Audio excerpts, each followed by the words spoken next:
Ce que Guy voulait, c'était voir Montréal comme on ne l'avait jamais vu.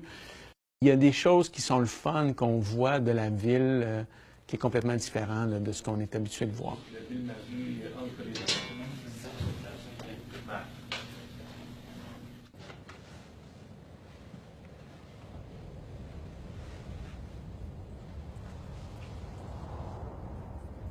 Parfois, j'ai l'impression que tu es plus authentique quand tu joues.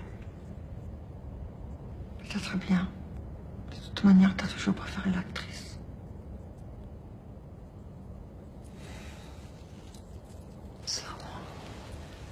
On pourrait dire que Montréal est à peu près le 5e personnage principal de ce film-là. Puis ce que je voulais, dans ce rapport à la ville, c'est vraiment le rapport qu'on a quand on est montréalais, qu'on habite ici, qu'on connaît. Il y avait aussi l'idée de la place Ville-Marie, qui est une espèce de phare qui domine la cité. Donc ça, c'était vraiment une image qui était très récurrente au niveau du scénario. Le phare de Ville-Marie qu'on a gardé allumé toute la nuit, on a appelé pour qu'il le laisse ouvert toute la nuit, parce qu'on avait des images avec Monica dans cet appartement-là qui voyait la ville. Ville-Marie, c'est un film de cône orange.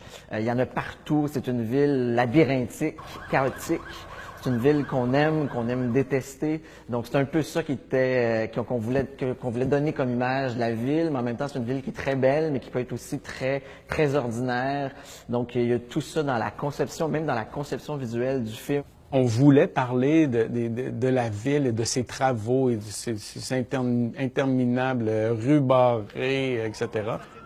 On n'a pas eu besoin d'ajouter beaucoup de cônes ou de barrières. Tout était déjà là. Notre-Dame! Mais non, c'est encore un chantier là-bas. On va pas en perdre pour ça, là! Les ambulanciers font face à ça tout le temps. C'est qu'ils veulent sauver une vie. Il faut qu'ils parviennent vite à l'hôpital, mais il faut qu'ils se battent contre la circulation, contre les cônes oranges, tout ça, puis on le sent très, très bien. C'est très fort dans le film. C'est cette espèce de chaos là qu'on a essayé de recréer, avec le côté très européen, très américain. Montréal, une ville qui a une organisation, on peut dire, américaine, d'un certain point de vue, avec une nature qui est profondément européenne. Et je crois que ce mix-là fait de Montréal une ville qui a une identité à part.